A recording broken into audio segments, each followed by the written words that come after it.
Nous vous disons merci à vous tous qui nous suivez partout dans le monde, fidèle Internet de Jojo Tumba TV. C'est pour moi un grand plaisir de vous savoir nombreux en train de nous suivre. Nous sommes venus aujourd'hui avec le discours du président Martin Fayoulou. Honorable Martin Fayoulou, le président de l'ECD. Martin Fayoulou, il s'est adressé à la nation. Naebite Martin Fayoulou a sali discours oyo avec son cœur. Mais eza discours moko eza na contradiction ebele. Je vais vous laisser suivre discours à Martin Fayoulou. Martin Fayoulou azo appuyé démarche ya basango Église catholique na Église de réveil oyo bakendaki dernièrement na Rwanda na Este kuna pona kokutana na Kagame pona koleka na négociation na dialogue. D'après Martin Fayoulou, démarche ya basango eza démarche moko malamu oyo ekosala ke mboka ebima na crise.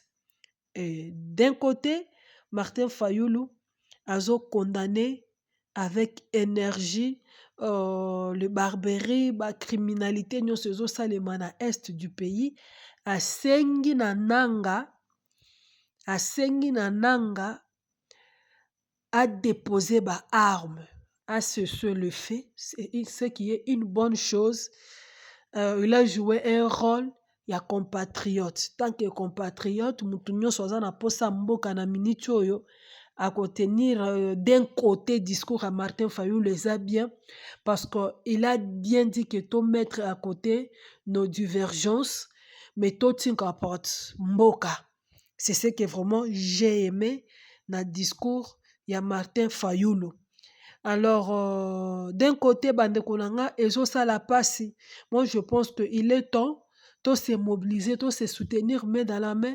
Ndenge Martin Fayoulou auti lo bato lo ngwana ba fitilité ya ba différence na biso to chango mupanzi et puis to tinga bat mboka to bondisa na munguna et puis soki banguna ba kimi to rozongela ba bêtise na biso ba koyina na biso ba koswala na biso toutefois toza bat moko.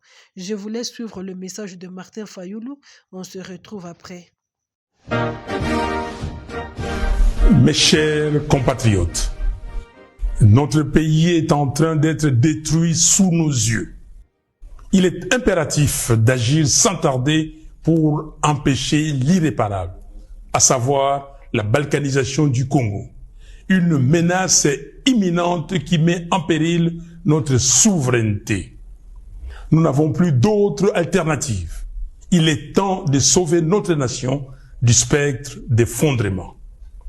Depuis le 30 juin 1960, notre pays n'a jamais affronté un défi aussi existentiel.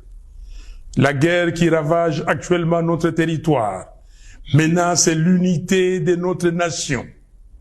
Dans ces contextes d'extrême urgence, la cohésion nationale doit s'imposer comme notre priorité politique absolue.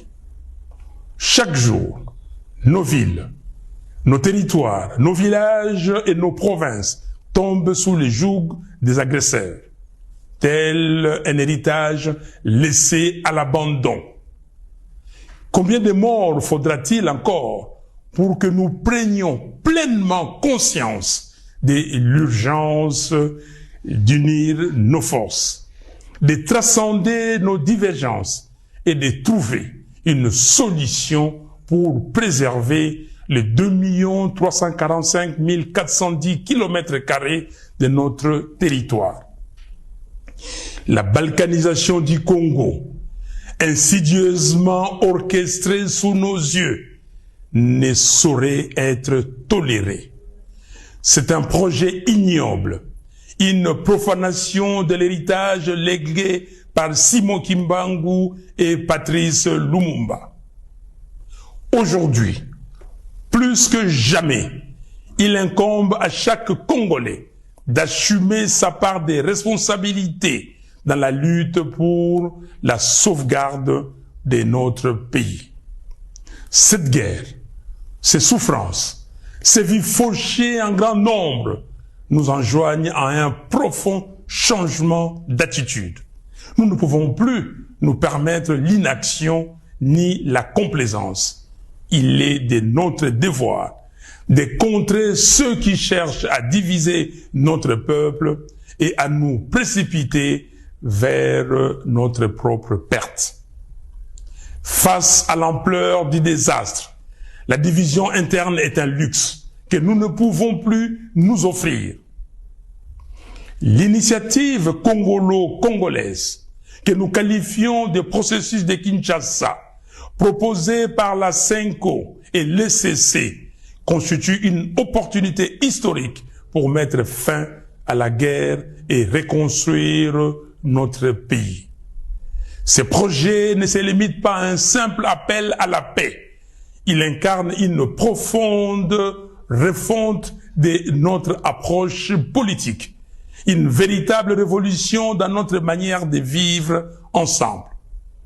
Je lance donc un appel ferme à tous les Congolais, quelles que soient leurs appartenances, à se rallier à cette dynamique de réconciliation et de cohésion nationale. L'heure est à la responsabilité individuelle et collective. Il est temps d'agir pour sauver notre pays. J'exhorte Corneille Nangaa à déposer les armes, à faire prévaloir l'intérêt supérieur de la nation, en pensant à l'intégrité de notre territoire national et surtout à reconnaître les droits inaliénables à la vie de ses frères et sœurs. J'en appelle à Joseph Kabila afin qu'il se remémore tout ce que le Congo lui a donné et qu'il s'engage résolument en faveur de la paix. J'invite Félix Tshisekedi à mesurer l'ampleur du désastre qui accable notre pays et à soutenir sans réserve l'initiative des évêques de la CENCO et des pasteurs de l'ECC. J'encourage enfin l'ensemble des responsables religieux à s'unir derrière ces processus salvateurs pour notre nation. C'est une catharsis. Mes chers compatriotes, il est impératif que nous agissions sans délai pour mettre un terme à la guerre, stopper les massacres des Congolais, en finir avec les déplacements forcés de nos concitoyens, restaurer l'intégrité de notre territoire et alléger les souffrances de notre peuple. Il est temps de replacer notre nation sur la voie du développement, du progrès et de la dignité. Que Dieu bénisse le Congo et son vaillant peuple. Je vous remercie.